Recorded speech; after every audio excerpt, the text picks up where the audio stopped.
So Michael, thanks for joining us on the work. How you doing, man?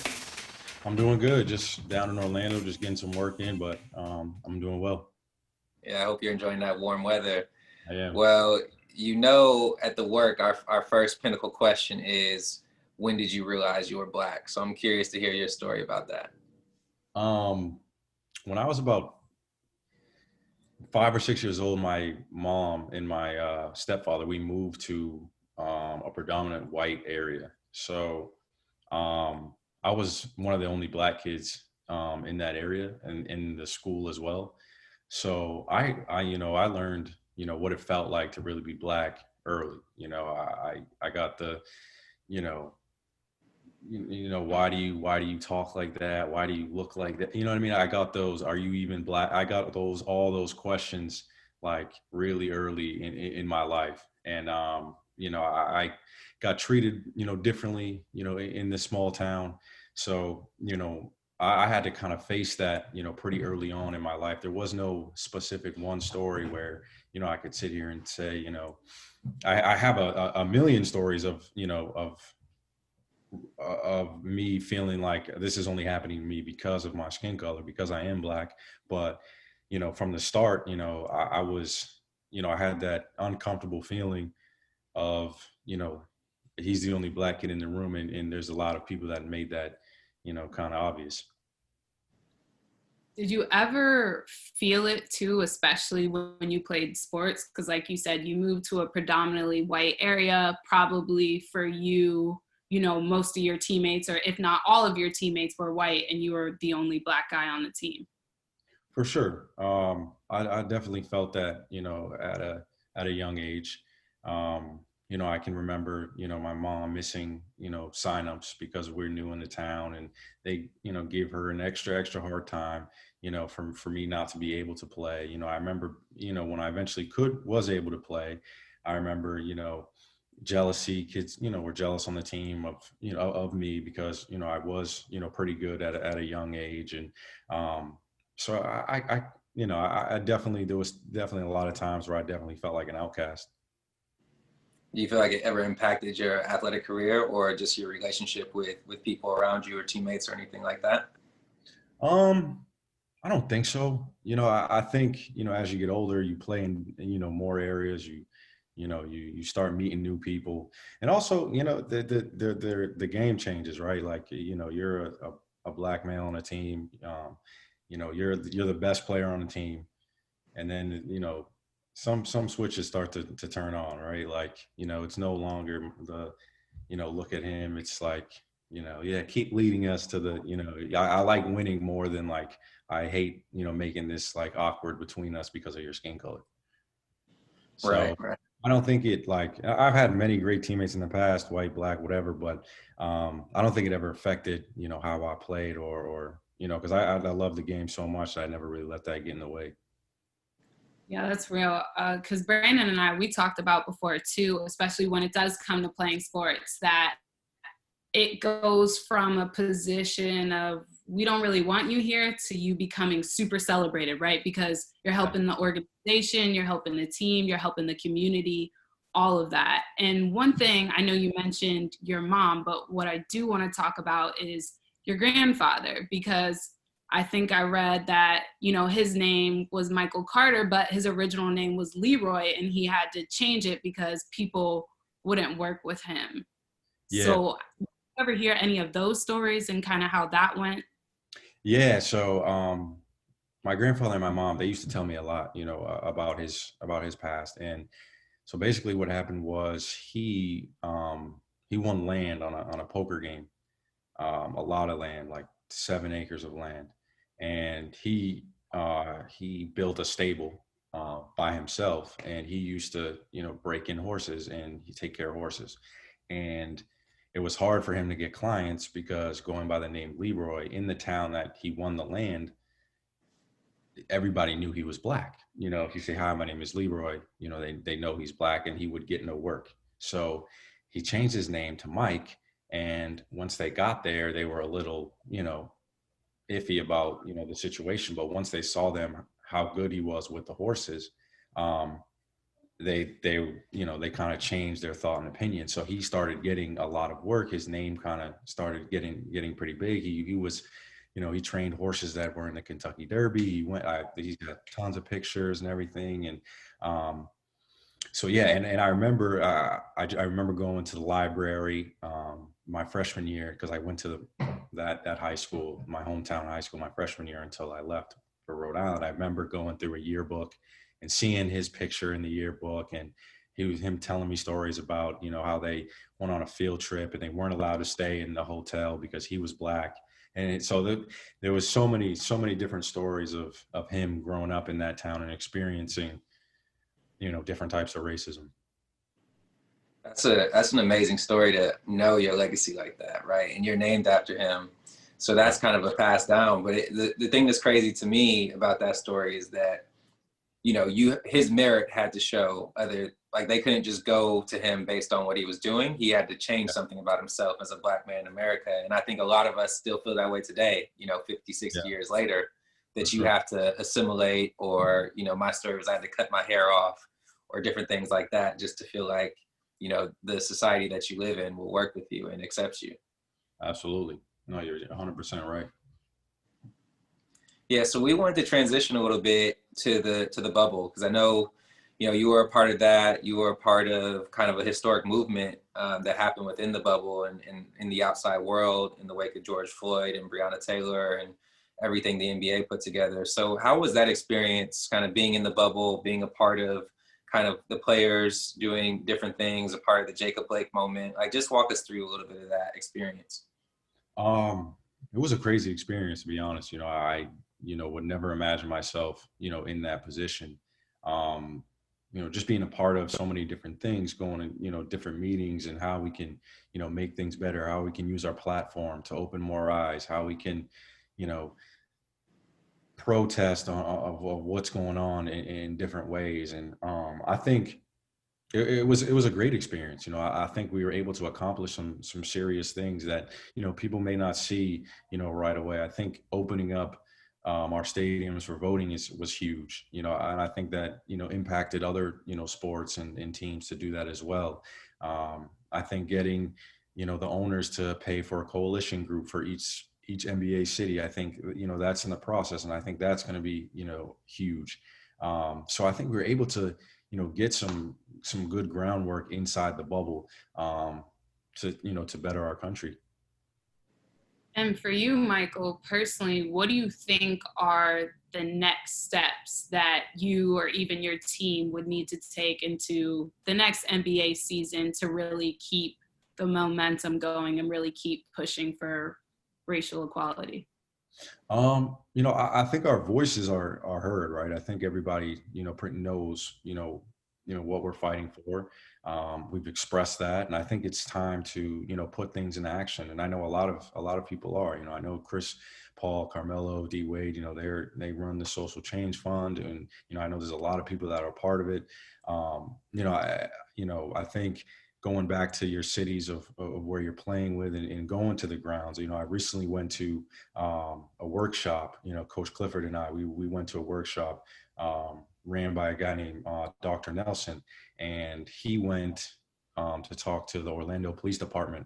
And he basically did, different activities, asked different questions, asked what their goals were for the city, for their counties. And he had all that. And then he did the same exercises, with the people in the community, community leaders, people who are fighting for social injustice. Myself, Coach Clifford, there was a lot of, great people, in that room. And, we also did the activities, and we were aligned in a lot of ways, right? They wanted, a lot of positive things for the city.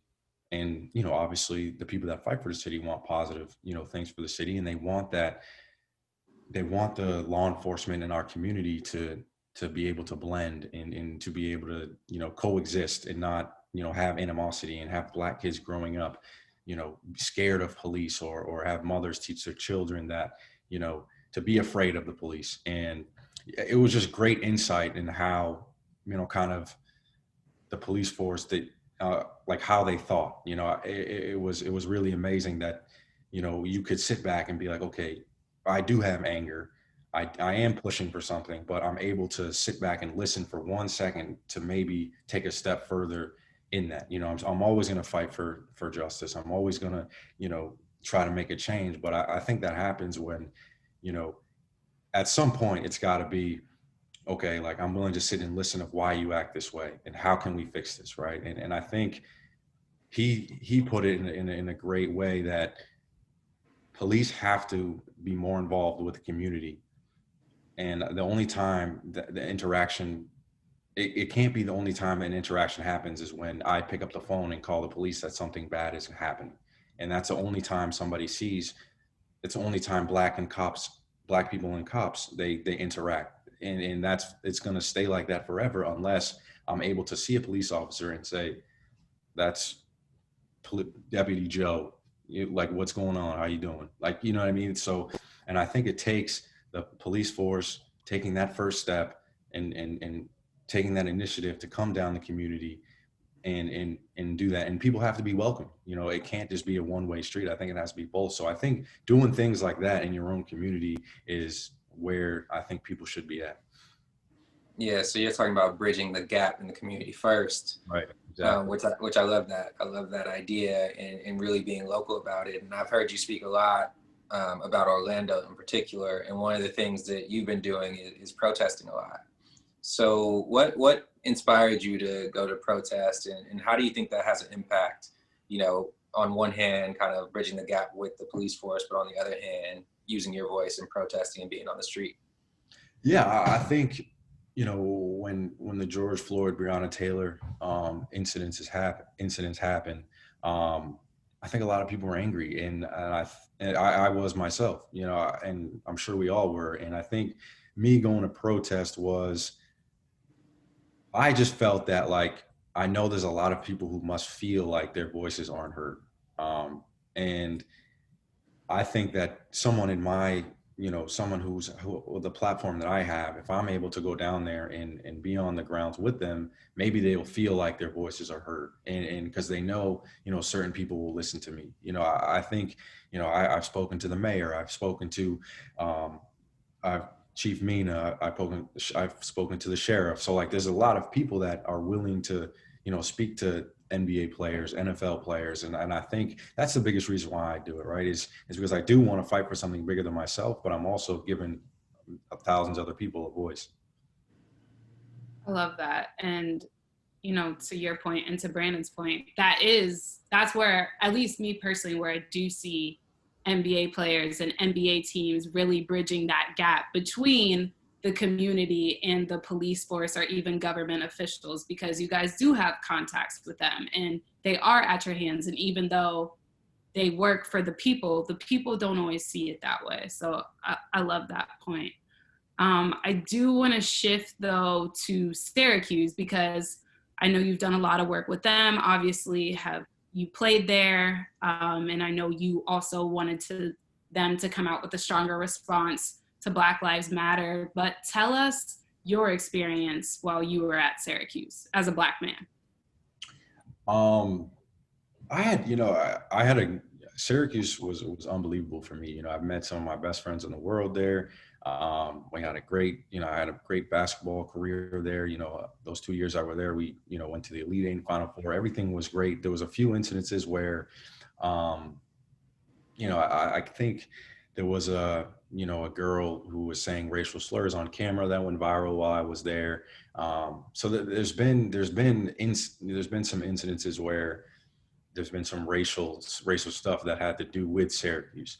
And it was, I was in college. I didn't, I was like, oh, that girl's dumb. Like, I wasn't, in my mind, I wasn't like, I wasn't gonna fight for it, so to speak. Like, I didn't know, like, I just was like, whatever, like, that's on her. Like, but over the years, obviously, I've grown, I've seen the seriousness, in it. And I think when they put out a statement, it hurt. It hurt a lot of people. I felt like it wasn't what it should be. I talked to a few of my friends that went to Syracuse. They kind of felt the same way. So we went and, spoke to the AD and we had a few, Zoom calls, and, we were able to, get a new statement out. We were able to have him, and he wasn't in total disagreement. He thought, of course he was like, well, like, what's wrong with my statement? He meant well. It just wasn't, it just didn't feel as though, we felt that Breonna Taylor's name should have been mentioned. George Floyd's name should have been mentioned, and we felt that Black students do so much, Black athletes, student athletes do so much for so many different colleges that, like, it should be a strong statement of, what these people have done and how wrong it is.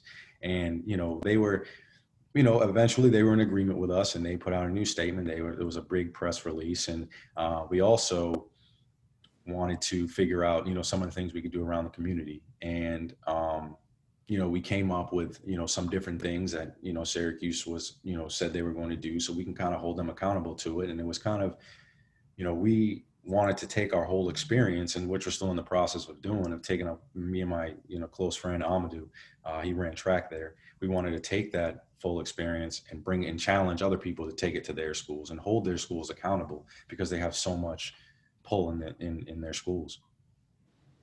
That's amazing. So what do you think, whether you're a student athlete or a professional athlete that has an alma mater, like, what do you think their impact can be on their schools? Because, we've talked to some student athletes who are doing great work and who've been inspiring, but I'm just curious, like, what was that playbook that you showed to other people that you could bring to your own school and have an impact on it?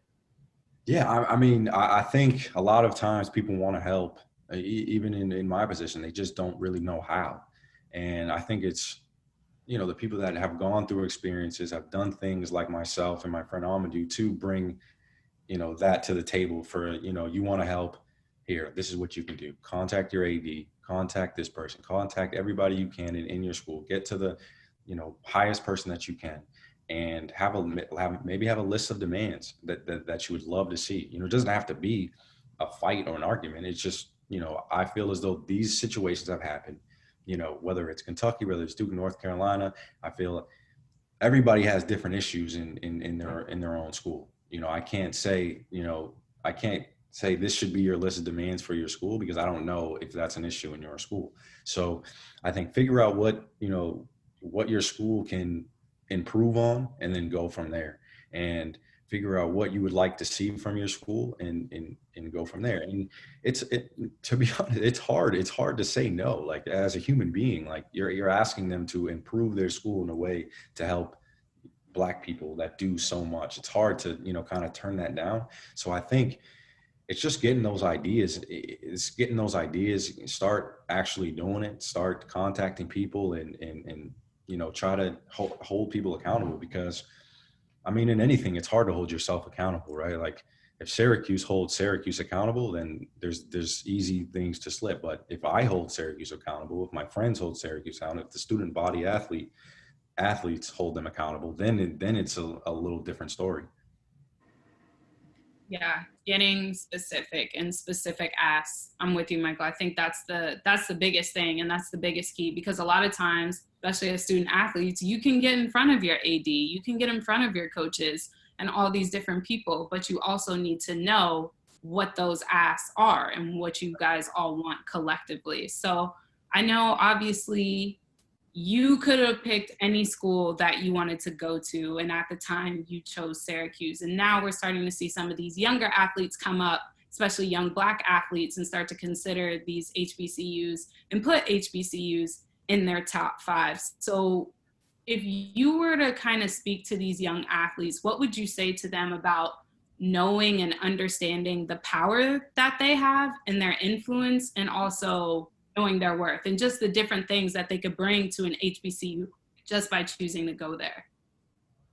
Yeah, I would say that, if that's your path and that's your way, then kind of strive for that. Go to those schools, and don't stop when you get there. I know it's a big statement to you can go anywhere in the country and you choose an HBCU to go to, which doesn't have the highest basketball ranking in the world. But I think it is a big statement. It's definitely a stepping stone that is big. But I would say don't stop there. even though you go to an all-black college, don't just, go there and play and wear that school on your chest and let it hang, kind of let that be, keep taking the next step and keep fighting, any chance that you can, any chance you get. That's a great message, man. Well, I know we're coming up on time here, so I want to ask you, we want to give you a chance to shout anything out or plug an organization that you're working with or anything you wanted to mention.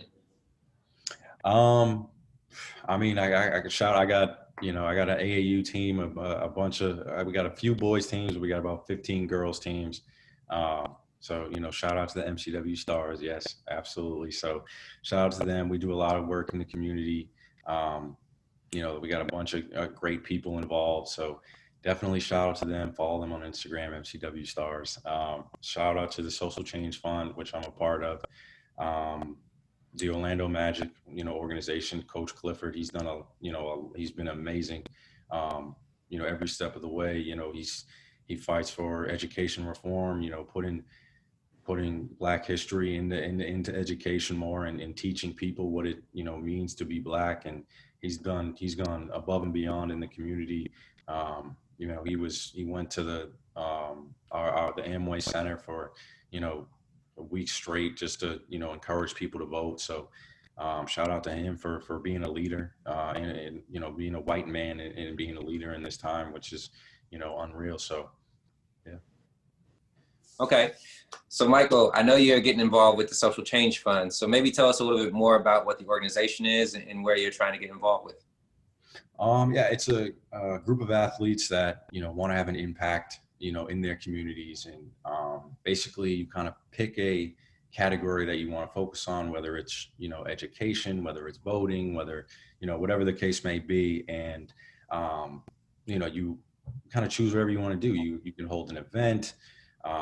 You can go visit, a group of people, whatever you want to do.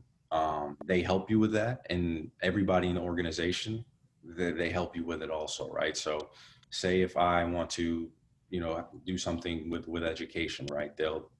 We'll use their, kind of plugs and people. They have a lot of hot, big name people, with Chris Paul and D Wade and Carmelo and, a bunch of other people who will help, get involved in that avenue. So it's a great, it's a great idea. It's early in the game for me. So I'm still trying to come up with, kind of where I want to go and what I want to do. So, I would love to, direct fans to, educate their family and friends and have those tough conversations. I think it's important to spread the word of social injustice and what, needs to change. I think I've learned so much just from conversations with my friends, and I think me passing that along to, other people in my family and other friends is important, because there are people that you may not know that, are close to you and aren't as educated as you are on the subject. So, keep passing that information along and keep striving to do what's right. And I think, the next generation below us, if we can teach them, that way, they'll be a lot better off. So, Michael, obviously your daughter is growing up in an unprecedented time, just with everything that's going on now with Black Lives Matter and the protests. And so she's also been able to see Kamala Harris. So what is something that you're telling her right now while she's growing up, or something that you'll tell her while she's growing up? It's funny because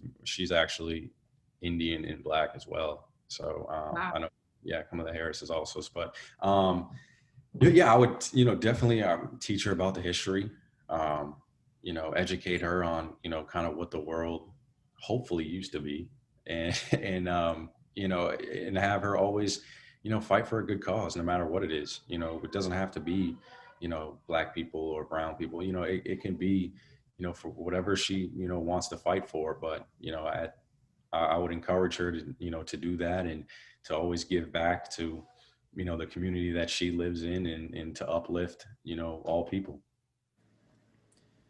And I think that's all we can hope for, right? Like, we can hope that for our kids or our grandkids or the generations after us, that we leave the world in a better place than we found it. Exactly. So I love that. Yeah, I think that if that's the mindset, I think we're in a good place, because, be honest, I hope, I pray, but, I doubt the world is going to change, when we're, 40, 50 years old. It's going to take a while. It's going to take a lot. And, I fight so hard for it. So, my daughter and, my future kids, they can grow up in a better world. OT is taking over the world, y'all. You got to get fitted head to toe like your boy. Whoo, yeah, I'm rocking that Overtime Fits Takeover collection. You trying to add it to yours, man, make sure you hit the link below in the description. I got to go tell my mama I'm on overtime. Mama!